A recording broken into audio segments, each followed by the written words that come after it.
This is the Cafe 400 brought in by Motorstar, manufactured in China by a company called Shineray, and there it's called the XY400. In Europe, it's known as the MASH 400. Now why MASH? Well, I think it's because the folks over in Shineray got the frame of a Yamaha SR400 and mashed it with what appears to be a clone of a Honda XBR or GB engine. The bike costs 126,250 pesos. It is to date the cheapest way to get on the highway with a brand new bike. Let's take it for a spin. Okay. Hey. So, 126,000 bucks gets you about 28 HP.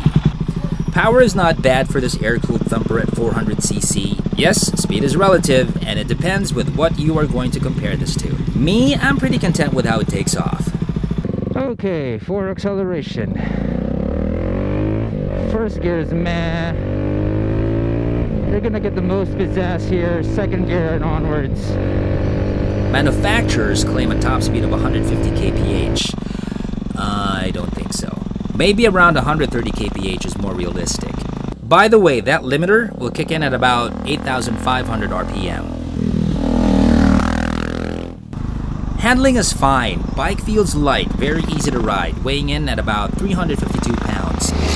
The wheelbase at 52 inches and seat height at 31 inches is about as standard as you can get. Very comfortable riding position. Suspension is a bit stiff. The front are non-adjustable 35mm forks, and at the back are adjustable twin shocks. So if you're gonna go off-road on this, consider changing those. It's not much of off-road. There is this clanking sound down there, and I figured out what it was already, especially with rough roads like this.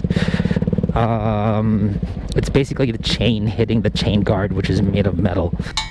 It's not really an issue. Just take out the chain guard.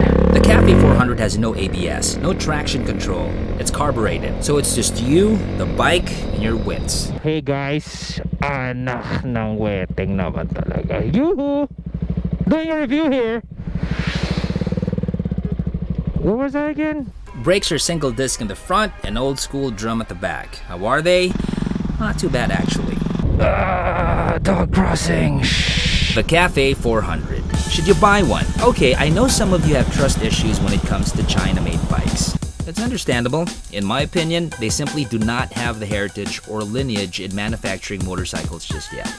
Unlike the Germans, the Italians, the Austrians, the Japanese, the Americans, the Brits, even the Indians are now coming up with very reliable products and doing collaborations with the bigger brands. Now how about parts? Motorstar has been around since the early 2000s and have been pretty consistent with their business, so I'm not too worried about them. But let's say Motorstar decides to drop the line, or Shineray ceases to exist. I'm pretty confident if I open this up, I can put Jap parts in it. The same story now with the lower displacement clones coming out.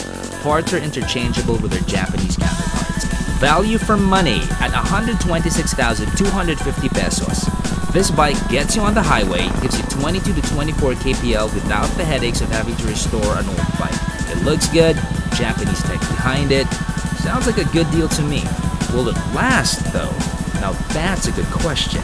I'll get back to you when I hit 10,000 kilometers and give you an update. Until then, enjoy the ride.